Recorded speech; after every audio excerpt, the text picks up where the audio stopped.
Yo, what's up? Welcome back to another episode of The Sauce. As I talked about on Monday, NFL Sunday last week was tough for me, but I did bounce back, and I hit Vikings +7 on Monday night, which salvaged a little bit. Was still a losing week, but it was nice to get that Vikings +7. We're moving on to Week 8. Are we on now? Week 8. NFL Week 8. We got Bucs on the road at Buffalo here. Bills laying 8.5 points at home. Total sitting at 42.5. Let's go. Welcome to The Sauce. The Sauce. Sauce.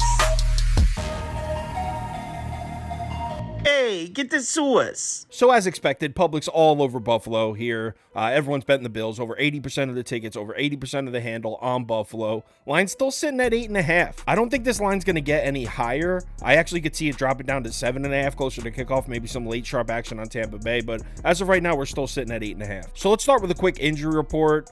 Bills are good to go offensively. They're missing Dawson Knox at tight end, but Dalton Kincaid seems to be taking the reins as tight end 1 over there anyway. So the Bills offensively are pretty set. Unfortunately, the Bills defense isn't in the same boat at all. This defense is just crushed with injuries. Tre'Davious White, Matt Milano, DeQuan Jones, all out. I don't even think any of them are close to returning. A couple of those guys might be out for the year. Those are 3 huge pieces to be missing on this defense. On the other sideline, Tampa Bay's looking all right injury-wise. They got a couple guys listed as questionable. Vita Vea, Baker Mayfield, I think Godwin. But they all participated in light practices, so I think they're all going to be good to go. I think the Bucs are pretty much going to be at full strength, with the exception of their center. Their center, Jensen, got hurt. But I think he's been out for a couple weeks now. So let's match these two teams up on the field. We'll start with Baker Mayfield. Is he starting to fall off? Through the first 4 games, he was completing almost 70% of his passes, 7.1 yards per pass attempt, 7 touchdowns, 2 picks, passer rating over 100. Things were great in Tampa Bay. Baker Mayfield was flying high. In the last 2 games, 58.2% completions, down to 6.1 yards per pass attempt, 1 touchdown, 2 picks, and a passer rating below 70. Now he goes on the road to try to throw the ball in this Bills defense, which, I mean, on the season, their numbers against the pass have been okay. I mean, they're 13th in pass defense DVOA, 12th in passer rating, 19th in yards per attempt. But we've seen a dramatic drop in production from the Bills defense recently. Through 3 games, they were allowing under 290 yards a game, 11 points per game, 3.3 takeaways per game, and 26.9 third down percentage. In their last 3 games, they're allowing 385 yards per game, 21 points per game, 1 takeaway per game, and they're allowing third down conversions over 50%. Now, I would assume that injuries have a lot to do with this, but the Bills defense just hasn't been the same the last 3 weeks. I mean, Mac Jones just having himself a day on Buffalo's defense kind of tells the whole story. Look at Mac Jones' numbers versus the other 6 opponents, averaging just 201 pass yards per game, 64% completions, 6 yards per attempt, 5 touchdowns, 7 picks, 74 passer rating. That's Mac Jones' numbers on the season outside of the Buffalo game. Last week against the Bills, 83.3% completions, 9.1 yards per attempt, 2 touchdowns, no picks, and a 126 passer rating. Now, one thing Buffalo can still do is pressure the quarterback.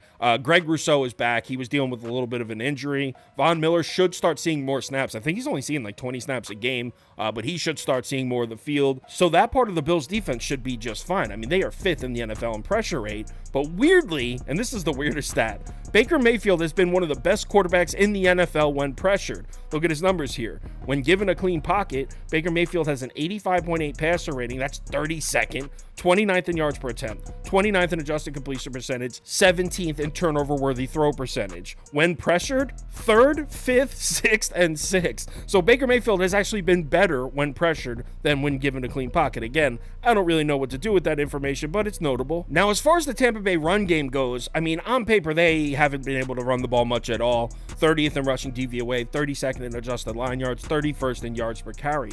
But we have to take a look at their schedule.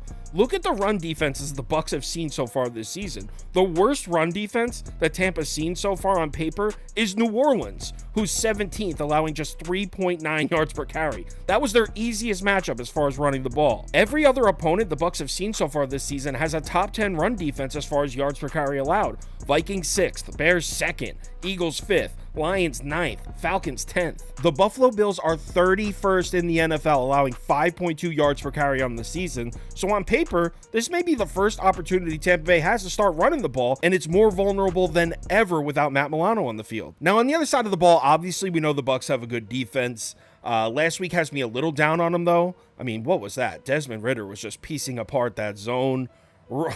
What?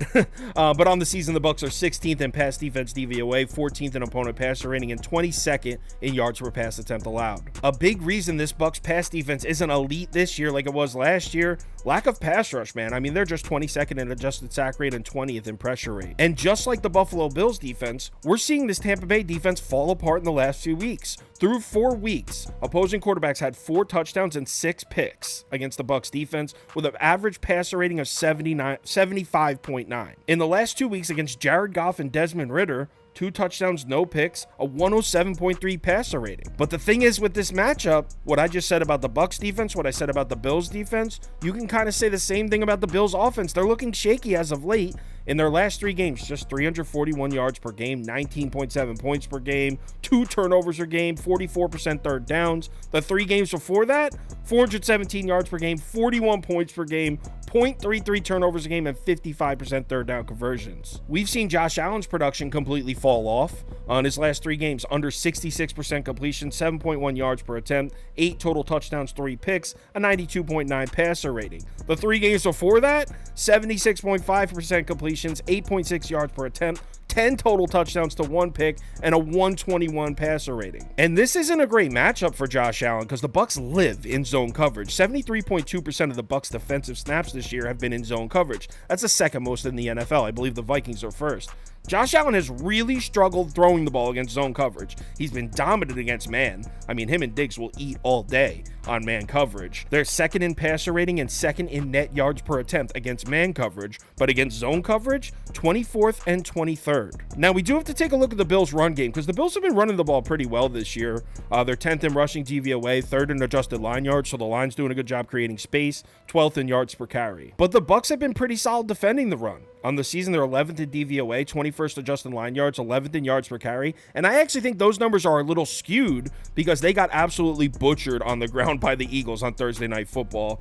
40 carries, 201 yards. In their other 5 games this year, the Bucs are allowing just 3.34 yards per carry. So the Bucs run defense has been really good outside of the Eagles game, and you could say the same thing for the Vikings run defense as well. I think the Eagles run game is just the exception to a lot of these. So before we get to my bets on the game, I do have an underdog pick 'em here, and this one comes from me personally, not prop either. It's a 3 pick, so it pays out 6 times. I got Rachaad White higher than 46.5 rush yards, Josh Allen lower than 265.5 pass yards, Dalton Kincaid lower than 41.5 receiving yards. Like I said, pays out 6 times if it wins. If you don't have an Underdog Fantasy account, it's available in any state highlighted on this map. So if you're in one of these states, just head over to Underdog Fantasy, the website, or you can download the app. When you make your account, make sure you use the promo code BET. BET. That'll get you a $100 deposit bonus match. So you deposit $100, they will give you a free $100 to play with. So as far as what I'm betting, I mean, you already know I'm taking the points. I'm on the Bucs plus 8.5. Bills really haven't looked great recently, and I know coming back home after a bad loss, it seems like a really good bounce back spot. That defense is questionable with those injuries, and Bucs are also in need of a bounce back game.